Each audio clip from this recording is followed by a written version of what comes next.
Hello दोस्तों, 31 मार्च है तो आज के करंट अफेयर्स की क्विज हम करने वाले हैं। क्वेश्चन यहाँ पे कौन व्यक्ति हाल ही में भारतीय खाद्य निगम जिसको एफसीआई बोला जाता है कि नए चेयरमैन एवं एमडी बने हैं, नियुक्त किया गया है। ऑप्शन है आपका अतीश चंद, राजेश धवन, गणेश दिनकर या फिर जमन चौधरी। चलिए इसका आंसर दीजिए, क्या रहेगा।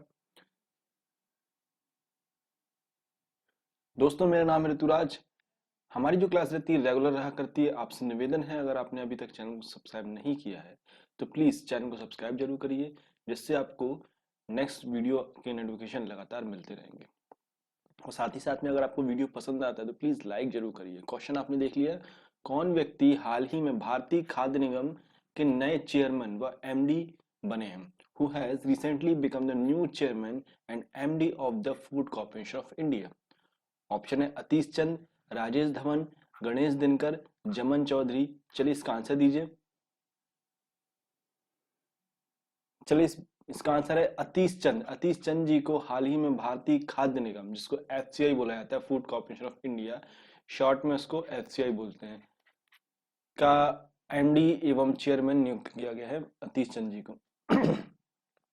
केंद्र सरकार ने हाल ही में वरिष्ठ आईएएस सौरभ गर्ग को यूआईडीएआई का नया सीईओ भी बनाया। हमारे लिए एक और काम की चीज मिलती है, जो यूनिक आइडेंटिफिकेशन अथॉरिटी जो है, मतलब जो हमारा जो यूआईडी कार्ड जो बनता है जिसको हम आधार कार्ड बोलते हैं, उसके सीईओ चीफ एग्जीक्यूटिव ऑफिसर भी बनाए गए हैं। किसको? आईएएस ऑफिसर है सौरभ गर्ग जी। तो इस क्वेश्चन से हमको एक और चीज मिलती है, यहाँ पे ध्यान रखिएगा।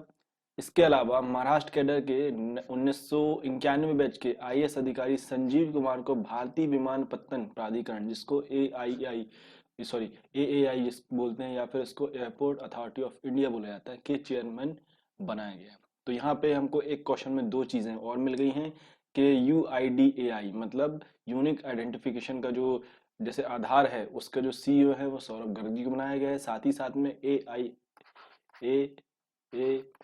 आई मतलब ये हो गया एयरपोर्ट अथॉरिटी ऑफ इंडिया, भारतीय विमानपत्तन प्राधिकरण के चेयरमैन बनाए गए हैं संजीव कुमार जी को। वहीं पे 1994 बैच के बिहार कैडर के आईएएस अधिकारी अतीश चंद को भारतीय खाद्य निगम का चेयरमैन बनाया गया है। तो यहाँ पे हमको एक क्वेश्चन से तीन जानकारी मिल गई। तो दोस्तों, आपसे फिर से निवेदन करता हूँ कि अगर आपने चैनल को सब्सक्राइब नहीं किया है तो प्लीज चैनल को सब्सक्राइब जरूर करिए, क्योंकि हमको ऐसे ही डिटेल में क्वेश्चंस मिलने वाले हैं जिनको हम तैयार करने वाले हैं। चलिए नेक्स्ट है, कौन व्यक्ति हाल ही में विदेश मंत्रालय के नए प्रवक्ता बने हैं। Who has recently become the new spoke person of the ministry of external affairs. Tejpal Sharma, Arindam Bagchi, Ahmad Khan या फिर रोहित औलिया। चलिए इसका आंसर दीजिए। कौन व्यक्ति को हाल ही में विदेश मंत्रालय के नए प्रवक्ता के रूप में नियुक्त किया गया।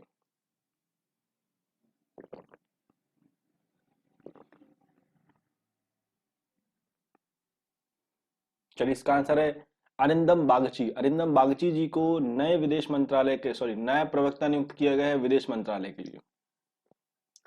वरिष्ठ राजनयिक अरिंदम बागची को विदेश मंत्रालय के नए प्रवक्ता के रूप में नियुक्त किया गया है। बागची अनुराग श्रीवास्तव का स्थान लेंगे। चलिए एक और हमको काम की चीज मिलती है कि अभी फिलहाल जो प्रवक्ता है विदेश मंत्रालय के वो कौन है, अनुराग श्रीवास्तव हैं। ये रिटायर्ड होंगे, इसके बाद फिर इनको दिया जाएगा अरिंदम बागची जी को। 1995 बैच के भारतीय विदेश सेवा अधिकारी बागची वर्तमान में विदेश मंत्रालय मुख्यालय में संयुक्त सचिव के पद पर कार्यरत हैं। कौन व्यक्ति हाल ही में केंद्रीय रिजर्व पुलिस बल जिसको सीआरपीएफ भी बोला जाता है के नए महानिदेशक नियुक्त किए गए। Who has been appointed as a new director general of central reserve police force CRPF recently. Option है आपके पास अशोक चावला, गजेंद्र राठौर, बाबूलाल गौर या फिर कुलदीप सिंह। चलिए इसका आंसर दीजिए। किस व्यक्ति को हाल ही में केंद्रीय रिजर्व पुलिस बल सीआरपीएफ के नए महानिदेशक के रूप में नियुक्त किया गया।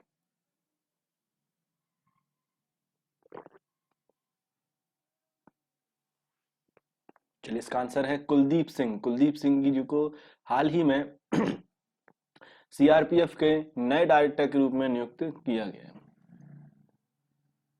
वरिष्ठ आईएएस अधिकारी वरिष्ठ आईपीएस अधिकारी एम ए गणपति को राष्ट्रीय सुरक्षा बल एनएसजी का नया निदेशक भी नियुक्त किया गया है। चलिए यहाँ पे हमको एक और काम की चीज मिलती है कि सीआरपीएफ की बात तो यहाँ पे कर ली कि कुलदीप सिंह जी को सीआरपीएफ का निदेशक नियुक्त किए गए और साथ ही साथ में एम ए गणपति जी को राष्ट्रीय सुरक्षा दल जिसको एनएसजी का महानिदेशक भी नियुक्त किया गया। इसके साथ ही कुलदीप सिंह को केंद्रीय रिजर्व पुलिस बल सीआरपीएफ का महानिदेशक भी नियुक्त किया गया। चलिए हमको दो चीजें मिल गई यहाँ पे। आगे बात कर रहे हैं कौन व्यक्ति हाल ही में आईसीआरई के नए निदेशक बने हैं। Who has been become the new director of ICRIER. Option है आपका मनीष मित्तल, अरविंद भटनागर, दीपक मिश्रा या फिर सूरज सिंह। चलिए इसका आंसर दीजिए, कौन व्यक्ति को हाल ही में आईसीआरआईईआर के नए निदेशक के रूप में नियुक्त किया गया। चलिए इसका आंसर है दीपक मिश्रा। दीपक मिश्रा जी को नियुक्त किया गया। अब देख लेते हैं ये है कि एक्चुअली विश्व बैंक के दीपक मिश्रा को अंतर्राष्ट्रीय आर्थिक संबंधों व भारतीय अनुसंधान परिषद आईसीआरईआर का निदेशक एवं मुख्य कार्यकारी नियुक्त किया गया है। चलिए यहाँ पे हमको कामयाबी मिलती है कि अंतर्राष्ट्रीय आर्थिक संबंधों पर भारतीय अनुसंधान परिषद जो है उसके निदेशक के रूप में और मुख्य कार्यकारी पद के लिए नियुक्त किया गया है दीपक मिश्रा जी को। दीपक मिश्रा रजत कठुरिया की जगह लेंगे। इसके पहले विश्व बैंक में माइक्रो इकोनॉमिक्स कारोबार एवं वैश्विक निवेश के प्रैक्टिस मैनेजर भी थे। इसके अलावा यह विश्व विकास रिपोर्ट 2016 के सह निदेशक इथोपिया, पाकिस्तान, सूडान और वियतनाम जैसे देशों में विश्व बैंक के अर्थशास्त्री भी रह चुके हैं। हाल ही में प्रसिद्ध व्यक्ति लोउ ओटेंस का निधन हो गया। उन्होंने किस चीज का आविष्कार किया था? Recently the famous person Lou Ottens has passed away. He invented what?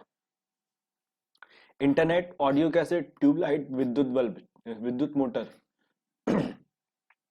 चलिए इसका आंसर दीजिए।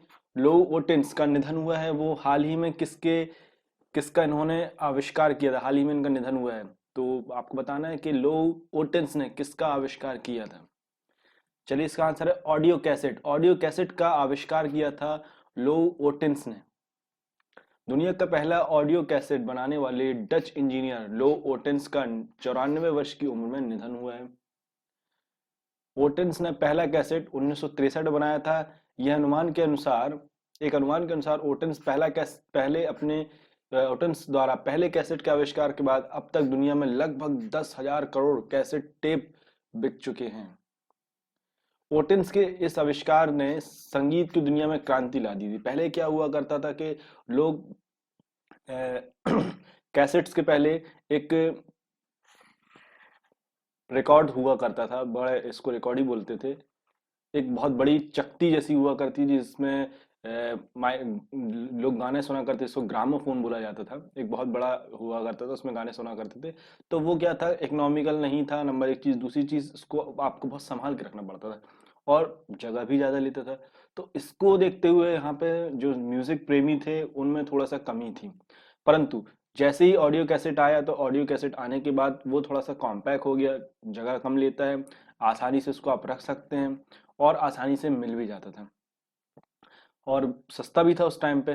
तो इस वजह से क्या हुआ था कि जो म्यूजिक के जो क्षेत्र में जो लोग नहीं भी सुना करते थे म्यूजिक, उनके लिए एक फायदेमंद वाली चीज हो गई थी और ऐसे करते म्यूजिक जो है वो फेमस होने लगा था और उसमें क्रांति आ गई थी लोगों में, म्यूजिक को चाहने की, म्यूजिक को पसंद करने की और उसको सुनने की इच्छा जागृत होने लगी थी। लोगों में ज्यादा से ज्यादा म्यूजिक को सुनने का भाव आने लगा था। तो इस वजह से ऑडियो कैसेट। अब ऑडियो कैसेट के बाद फिर चीजें आई, दूसरी चीज अब कॉम्पैक्ट डिस्क आ गई थी, जिसको हम इसके पहले यूज करा करते थे, सीडी जिसको बोलते थे।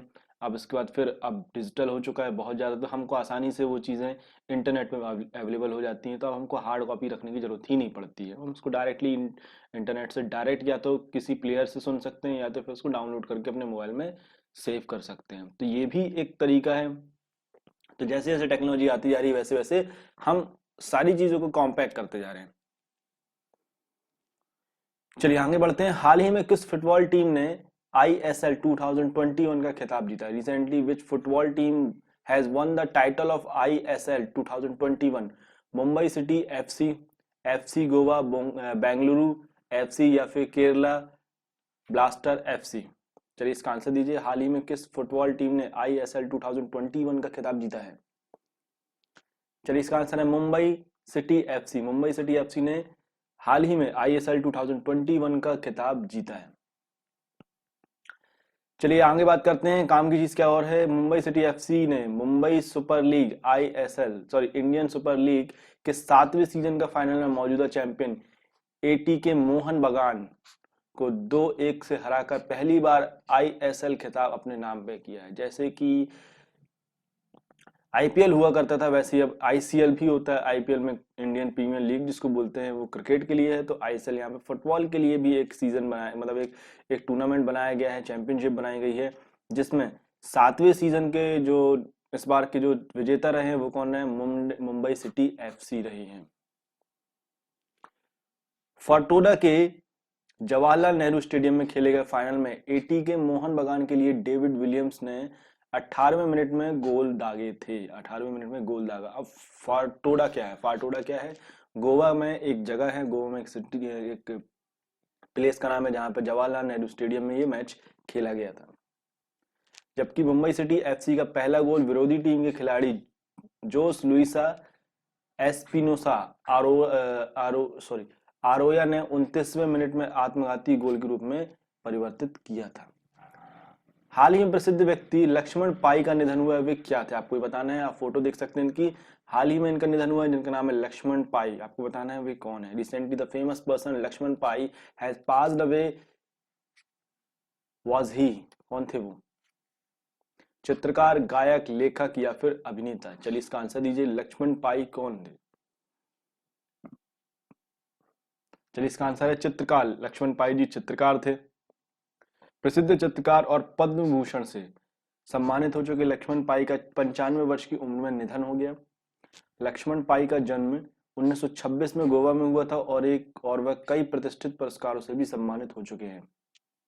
इस लिस्ट में पद्म भूषण, पद्मश्री, नेहरू पुरस्कार, ललित कला अकादमी द्वारा पुरस्कार भी शामिल हैं। बिजली तथा नवीन एवं नवीनीकरण ऊर्जा मंत्री राजकुमार सिंह ने 24 मार्च 2021 को किस शहर में ग्राम उजाला योजना लॉन्च की है? Power and new renewable energy minister Rajkumar Singh launch village Ujala Yojana in the city city of 24 March 2021। Delhi, Varanasi, Ranchi या फिर पटना? चलिए इसका आंसर दीजिए।